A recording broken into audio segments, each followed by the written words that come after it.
Then మీకు ఋషికొండ కూడా హైట్లోనే ఉంటుంది. మొన్న జగన్మోహన్ రెడ్డి ఋషికొండ మొత్తానికి కూడా ఆల్మోస్ట్ దాన్ని గుండు కొట్టించేశారు. మొత్తం దాన్ని డిస్మాంటిల్ చేసి అక్కడ ఇల్లు కట్టే ప్రయత్నం చేశారు. కోటల తరహాలో ఉన్నాయి. మీడియాలో ఎంత వైరల్ అయిందో మీకు తెలిసిందే. సో ఆ ఇల్లు కరెక్టే, మీరు అది కట్టారు జగన్మోహన్ రెడ్డి. మరి ఈరోజు ఆయన అధికారానికి దూరమైంది. మరి ఏమన్నా లింక్ ఇది మళ్ళీ ఇది అన్ని సందర్భంలో మన రాజకీయం కాదు. యాక్చువల్గా ఏంటంటే అండి, అది నేను కరెక్ట్గా చూడలేదు. రుచికొండలు కట్టింది, బట్ కనుక ఆయన కనుక సముద్రం వ్యూలో కట్టి ఉంటే సుమారుగా అది సౌత్కే కట్టి ఉండాలి. కాబట్టి నార్త్ ఈస్ట్లో కొండ ఉండిపోయింది కదా. కొండ ఉన్నప్పుడు మరి అది నష్టము జరిగిపోయింది. అది ఎప్పుడు ఆ కొండ ప్రాంతంలో కట్టేటప్పుడు చాలా జాగ్రత్తలు తీసుకోవాలి. అది ఎటువైపు వస్తున్నది, అది కూడా అది ఏ భాగంలో, కొండకి ఏ భాగంలో ఉన్నది, మనం ఏ భాగంలో ఉంటున్నాం అన్నది. లైక్ ఇప్పుడు విశ్వర్ వ్యాలీ కూడా ఉన్నది, దానికి పైన చాలామంది ఉన్నారు, చాలామంది కట్టుకున్నారు, ఇబ్బందులలో ఉన్నారు. నా క్లయింట్లో చాలామంది ఉన్నారండి. ఇప్పుడు ఇట్లా కడుతున్నట్టు వాటిలలో చాలామంది నేను చెప్పాలనుకుంటుంది అంటే, కొండకు దక్షిణంలో కానీ పడమటలో కానీ కట్టుకోకండి అని చెప్తున్నానండి. ఒకవేళ మీకు ప్లాట్ ఉన్నట్టయితే అమ్మేసేసుకోండి, ఇంకా మంచి స్థలంలో తీసుకోండి. ఎందుకంటే మనం ఎంతో కష్టపడి కొనే ప్లాట్లు అండి ఇవి. ఇల్లు కట్టుకోవడం అంటే ఒకటేసారి కట్టుకుంటాం, రోజు కట్టుకునే ఇల్లు కాదు. మిగతా బట్టలు అటువంటి రెగ్యులర్ చేంజ్ చేసుకునేటివి. కారు కావాలంటే మళ్ళీ చేంజ్ చేసుకోవచ్చు. కానీ దీనికి ఎగ్జాంపుల్ చెప్తాను మీకు. కారు ఏ లగ్జరీస్ అయితే ఉంటాయో మ్యానుఫ్యాక్చరింగ్లో అవే మనం యూజ్ చేసుకోవాలి, కానీ మనం మార్చుకుంటానికి ఉండదు. ఆ విధంగానే ఇల్లు ఏ ప్రాంతంలో ఉంటుందో దానికి ఉన్నటువంటి గుణగణాలు ఏవైతే ఉంటాయో అవి వాడుకోవడమే మనం తప్ప మనం మార్చడానికి రాదండి. కావాలంటే కార్ మార్చుకుంటే కొత్త లగ్జరీస్ వస్తాయి మీకు.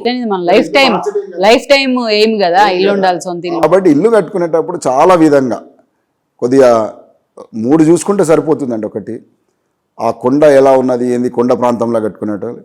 ఒకటి వీధి డెడ్ ఎండ్ అవ్వకుండా, వీధి అంతం అవ్వకుండా, ప్లస్ ఒకటి దిశ. ఈ 3 చూసుకొని కట్టుకుంటే రిమైనింగ్ తర్వాత చిన్న అండి. ఏది ఎప్పుడు కావాలంటే అప్పుడు డ్రెస్ మార్చినట్టు. నాకు ఒక డౌట్ వచ్చింది గురూజీ. ముఖ్యంగా కొండ అంటేనే అది స్క్వేర్ లాగో రెక్టాంగిల్ లాగో ఉండదు. దాని షేప్ కూడా రౌండ్ గానో లేకపోతే అన్ఈక్వల్ గానో అన్ఈవెన్ గానో ఉంటుంది. మరి దానికి మనం వాస్తు ఎలా చూస్తాము? ఇది దక్షిణము, ఇది పడమర, ఇది. అదే చెప్పానండి లాస్ట్, మీరు మర్చిపోయినట్టారు. అందరికీ ఆ విధం టెక్నాలజీ అండి. కంపాస్ పెడితే తెలిసిపోతుంది ఎక్కడ సౌత్, ఎక్కడ నార్త్, ఎక్కడ ఈస్ట్ అని టెక్నాలజీ. అది ఎవరి సొంతం కాదు కదా టెక్నాలజీ, అందరికీ ఈజీగా. సో మనకు సౌత్లో కొండ ఉందా, నార్త్లో కొండ ఉందా, ఈస్ట్లో కొండ ఉందా, అక్కడ వెళ్తే తెలిసిపోతుంది. దాన్ని బట్టి మీరు డిసిషన్ అప్పటికప్పుడు తీసుకోవాలి. ఎవరికి ఫోన్ చేయాల్సిన అవసరం లేదు. మాలాంటి వాళ్ళకి కూడా ఫోన్ చేయాల్సిన అవసరం కూడా లేదు. చేసి కూడా వేస్ట్, టైం వేస్ట్. నేనైతే ముఖ్యంగా నేను గూగుల్ లొకేషన్ పంపేయమంటాను, అక్కడికి వెళ్ళి బయలుదేరమని చెప్పేస్తాను.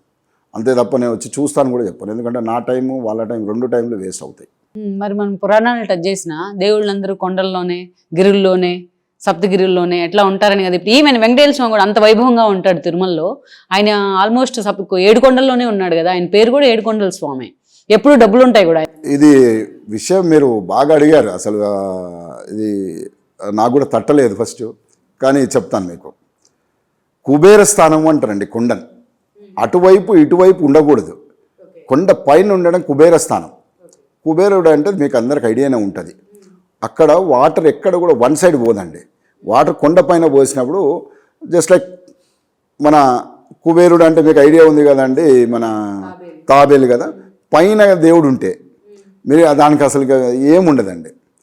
దాని గురించి ఆలోచన చేయాల్సి. అందుకనే తిరుపతి వెంకన్న గారికి 4 రోడ్లు పురవీధులు అంటారు. మంచి గుండం ఉందండి ముంగడ, నార్త్ ఈస్ట్లో గుండం. మీరు అది తీసుకొని ఆ విధంగా. ఇంకోటి నేను ఎప్పుడు చెప్తున్నటువంటిది, వాళ్ళ మెయిన్ డోర్ కూడా మధ్యలో ఉంటుందండి. మనం పెట్టుకోకూడదు అట్లా. దేవాలయానికి మాత్రమే సెంటర్లో పెడతాం. మీద మనం అంత స్థాయిలో ఉండము, మానవులం కాబట్టి, సామాన్యులం కాబట్టి కొద్దిగా జరిపి పెట్టుకోవాలి ఈశాన్యం వైపు.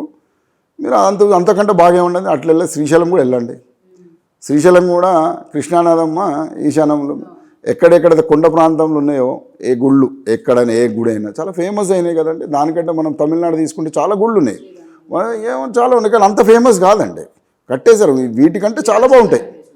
బీభత్సంగా కట్టేసి ఉన్నారు. ఏది చాలా కాళహస్తి కానీ ఏదో టెంపుల్ అయినా కానీ, మరి బాలాజీ టెంపుల్కి ఉన్నటువంటి, వెంకటేశ్వర స్వామికి ఉన్నటువంటి ప్రాముఖ్యత మిగతా టెంపుల్. నేను దేవుళ్ళని తప్పు పట్టట్లేదు, కానీ ఆ స్థల బలం మనం కూడా అంతే కదమ్మా. మంచి ఇల్లు కట్టుకోవాలి. అందుకే అంటున్నాగా మన ఇల్లు దేవాలయం అని చెప్తున్నా కదా. నేను ప్రతిసారి చెప్పేది ఏంటి, మన ఇల్లే దేవాలయం.